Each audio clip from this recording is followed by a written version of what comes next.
Salam.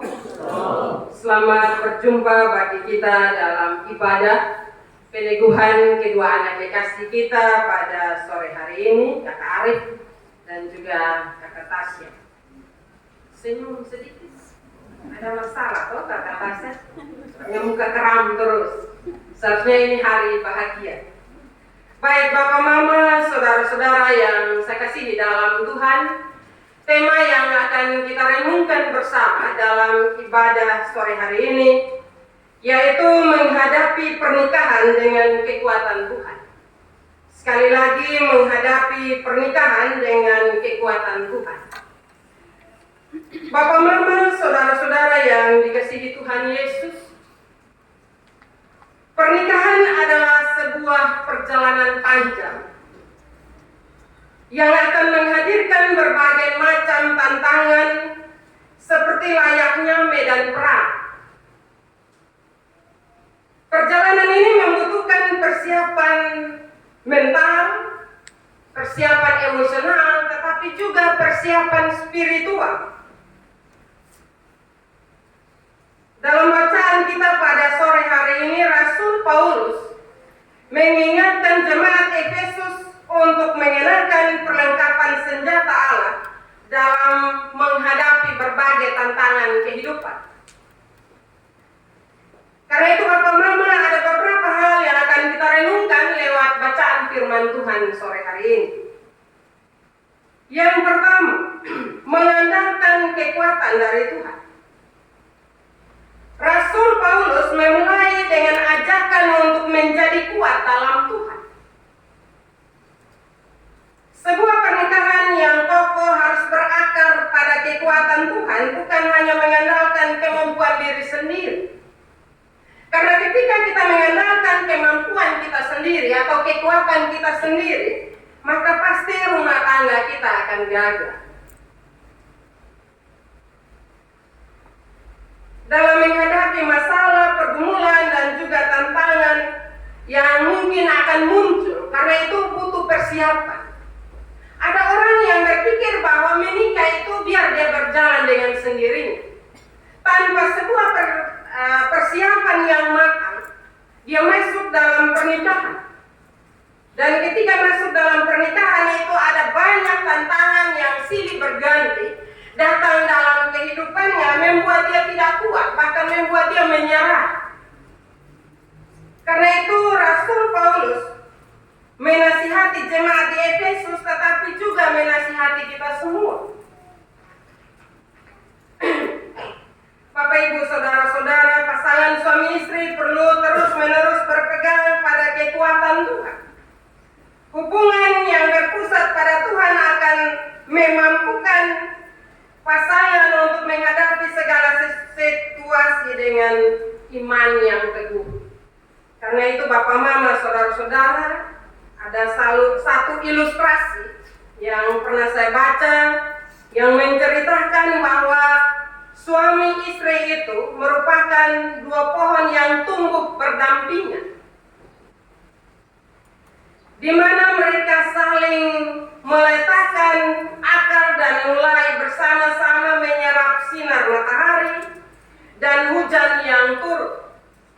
Dengan berjalannya waktu, akar mereka semakin dalam dan juga kuat,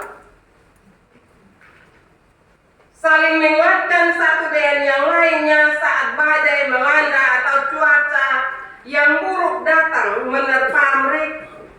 Mereka tidak hanya tumbuh sendiri-sendiri, tetapi saling menguatkan, saling melindungi, saling memberi nutrisi, dan bersama-sama menjadi tempat yang indah bagi burung-burung dan makhluk lain yang singgah. Bapak Mama, ini adalah gambaran pernikahan yang kuat, di mana kedua pasangan saling mendukung dan tumbuh bersama dalam cinta dan kesetiaan. Itu bisa terwujud Bapak Mama apabila kita kuat di hadirat Tuhan. Semua orang merindukan agar rumah tangga itu menjadi kuat. Rumah tangga itu bisa langgeng sampai maut yang memisahkan. Tidak hanya sekedar punya kerinduan atau keinginan, tetapi itu harus diwujudkan dalam setiap perilaku hidup. kedua, mengenakan seluruh perlengkapan senjata Allah. Papa mama saudara-saudara yang dikasihi Tuhan, pernikahan bukan sekedar sebuah perayaan saja, tetapi juga sebuah komitmen yang akan diuji oleh berbagai godaan dan juga tantangan. Mengenakan perlengkapan senjata Allah berarti melibatkan Tuhan dalam setiap aspek kehidupan pernikahan. Ini berarti menjaga integritas, kebenaran, dan kasih yang sejati dalam membangun hidup rumah tangga. Perlengkapan senjata Allah adalah perlindungan untuk melawan segala bentuk ancaman yang dapat merusak hubungan suami istri, seperti egoisme, kepahitan, dan komunikasi yang buruk. Karena itu Bapak Mama saudara-saudara, hanya dengan mengenakan perlengkapan senjata Allah, egoisme kita, ego kita, segala kepahitan yang timbul karena berbagai persoalan, perselisihan, atau juga komunikasi yang buruk dalam kehidupan rumah tangga, itu bisa teratasi. Tetapi ketika kita tidak mempergunakan perlengkapan senjata rohani, maka ego kita akan muncul. Kepahitan itu akan menjadi jalan bagi kita sebagai suami istri untuk selalu bertengkar. Hal yang mungkin sudah 5 atau 6 tahun yang lalu, itu bisa kita ungkit kembali.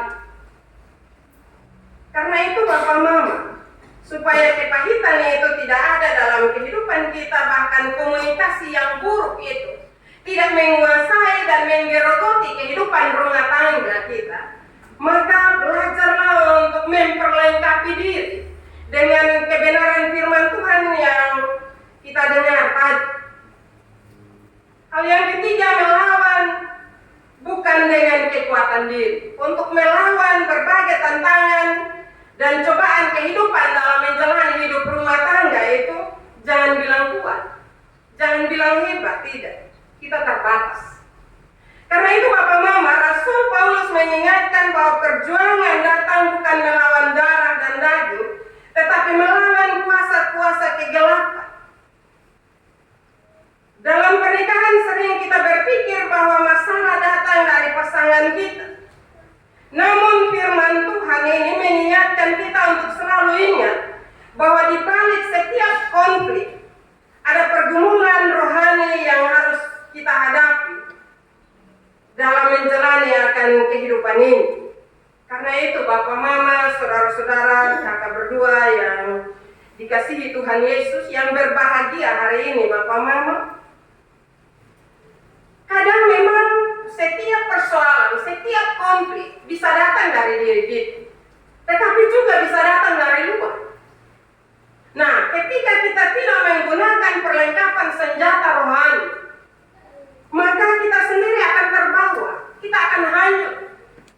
Karena kita tidak mampu, kita tidak kuat, kita tidak membentengi diri kita dengan kelengkapan senjata rohani. Karena itu Bapak Mama berbicara tentang kelengkapan senjata. Kita tahu bahwa ketika seorang prajurit dia mau pergi perang itu, dia akan memperlengkapi diri dengan berbagai kelengkapan peperangan. Itu tujuannya supaya dia membentengi dirinya, agar dia tidak mudah ditembak oleh musuh. Demikian juga dalam perjalanan kehidupan rumah tangga kita. Kadang kita anggap remeh. Kita merasa bahwa biasa-biasa saja, orang lain menikah, ya kita juga menikah. Kita tidak punya persiapan yang kuat dalam menjalani akan kehidupan rumah tangga. Sehingga ketika ada kuasa-kuasa lain yang datang dari luar diri kita, maka kita mudah kena. Karena itu Bapak Mama, saudara-saudara, Rasul Paulus menasihati jemaat di Efesus. Sekali lagi, dia juga menasihati kita, tetapi juga bagi kedua anak kekasih kita, kakak Arif dan juga kakak Tasya. Jangan kita anggap sepi persiapan-persiapan itu. Karena persiapan-persiapan itu akan menolong kita. Kenapa Bapak Mama? Karena kita hidup di dunia. Kita belum hidup di surga. Kita hidup di dunia, karena itu kita tidak bisa menutup mata dengan berbagai tantangan dan cobaan yang selalu tiap hari. Bukan 1-2 hari, tidak. Tiap hari akan datang untuk menggoda kita. Persoalan bagi kita, kita tahan tidak dengan berbagai godaan yang datang untuk menggoda kita, yang berupaya untuk menghancurkan kehidupan rumah tangga yang telah diberkati oleh Tuhan. Kuncinya ada di kakak berdua yang menikah hari ini. Kuat tidak? Benar bahwa kita terbatas, tetapi kebenaran firman Tuhan memberi jalan keluar bagi kita. Bahwa ketika kita melangkah bersama dengan Tuhan, Tuhan pasti memperlengkapi kita dengan senjata rohani. Ketika kita diperlengkapi dengan senjata rohani itu, maka sebesar apapun tantangan dan cobaan yang mau datang untuk mengganggu kita, kita tidak akan mudah terpengaruh, atau kita tidak akan mudah memberi diri untuk dipengaruhi. Hal yang keempat, berdoa dalam segala keadaan.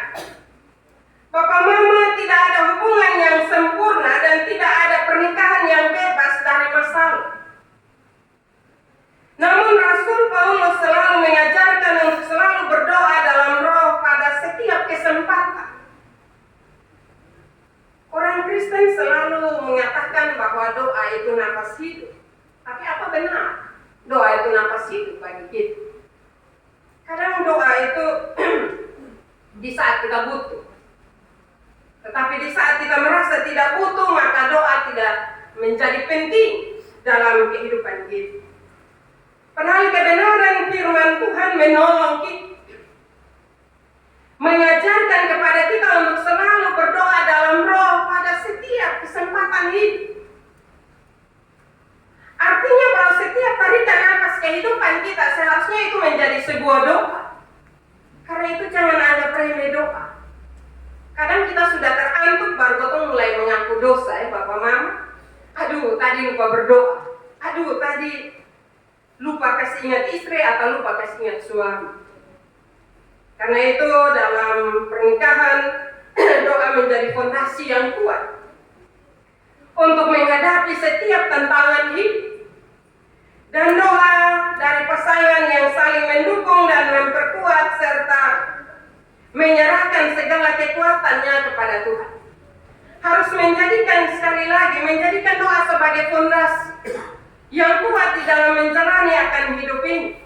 Setiap saat kita harus selalu berdoa. Ketika kakak Arif pergi kerja, tanggung jawab kakak Tasya untuk mendoakan. Jangan pikiran ini diisi dengan berbagai ketakutan, kekhawatiran.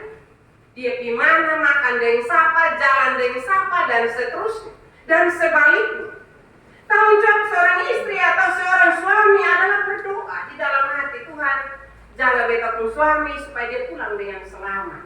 Tapi Tuhan juga jaga ketong yang di rumah, supaya ketong juga dilindungi. Mungkin kata-katanya sederhana, tetapi di dalam doa itu kita tahu bahwa ada kuasa.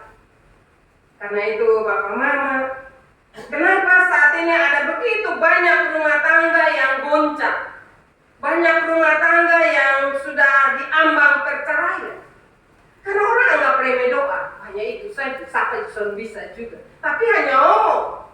Tidak melakukan hal itu dalam kehidupan keluarga atau kehidupan rumah tangga. Karena itu ketika ada soal baru kita bilang begini, setan pakai itu orang. Karena firman Tuhan suka ingat kita, selalu berjaga-jaga. Artinya berjaga-jaga bukan pegang pisau parang untuk jaga-jaga di muka pintu, tidak. Tetapi berjaga-jaga di dalam iman percaya kita kepada Tuhan. Ketika hal itu dilakukan Bapak Mama, maka sekali lagi doa itu menjadi fondasi yang kuat. Ketika kita berdoa, saya mau mengatakan bahwa bukan berarti kita bebas dari masalah, tidak. Pasti ada masalah, tetapi kita akan dimampukan untuk menghadapi berbagai masalah dan tantangan hidup. Tetapi ketika kita anggap remeh doa, kita malas tahu dengan doa. Ketika tantangan hidup datang, kita akan bilang begini, wih Tuhan ini sayang sembeta. Tahu Tuhan di mana? Padahal Tuhan bilang selalu menyertai. Tetapi penyertaannya di mana? Itu seharusnya kita jangan tanya begitu. Seharusnya kita omong kembali diri kita, potong di mana? Karena firman sudah mengingatkan kita untuk hal itu.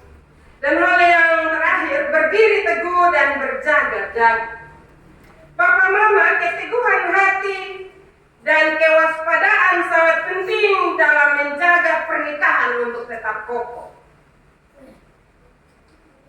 Karena itu Bapak Mama, Tuhan mengingatkan kita agar kita selalu berjaga-jaga, sadar akan ancaman yang bisa merusak keharmonisan pernikahan. Sekali lagi, berjaga-jaga itu penting. Dalam kebenaran firman Tuhan dikatakan bahwa dengan mengenakan ikat pinggang kebenaran dan berbaju sirahkan keadilan, kita dipanggil untuk hidup dalam ketulusan dan saling menghormati satu dengan yang lain. Karena itu dalam menjalani kehidupan rumah tangga, kebenaran itu harus selalu ditegakkan. Rumah tangga hancur itu karena kebenaran susun adalah kebohongan kecil-kecil mulai muncul. Ketika kebohongan itu mulai muncul, otomatis kebenaran itu akan menjauh dari kehidupan kita. Karena itu kakak Arif dan kakak Tasya, kalau mau rumah tangga itu baik, rumah tangga itu menjadi berkat terus-menerus dalam hidup rumah tangga, jangan belajar untuk berbohong walaupun kecil, tapi belajarlah untuk jujur, hidup dalam kebenaran, hidup sesuai dengan kebenaran firman Tuhan. Maka rumah tangga kakak berdua walaupun tidak kaya amat, tetapi akan kaya dalam damai sejahtera, dalam sukacita, dan juga kaya di dalam Tuhan.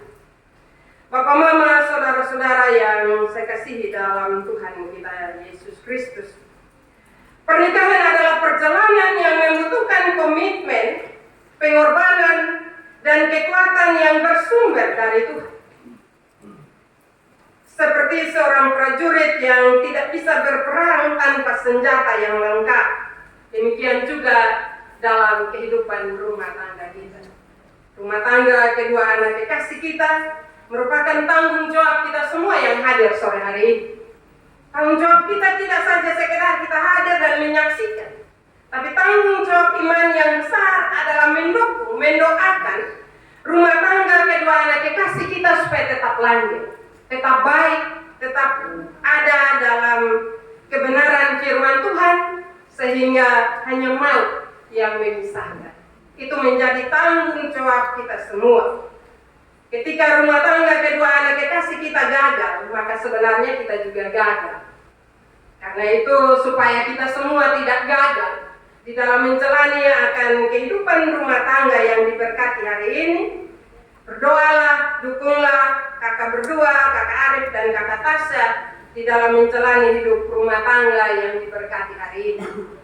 Bapak Mama, saudara-saudara yang saya kasihi dalam Tuhan kita Yesus Kristus, sekali lagi untuk mencapai hidup rumah tangga yang bahagia, aman, dan damai sejahtera, perlengkapi diri dengan kebenaran firman Tuhan, yaitu perlengkapan senjata Allah.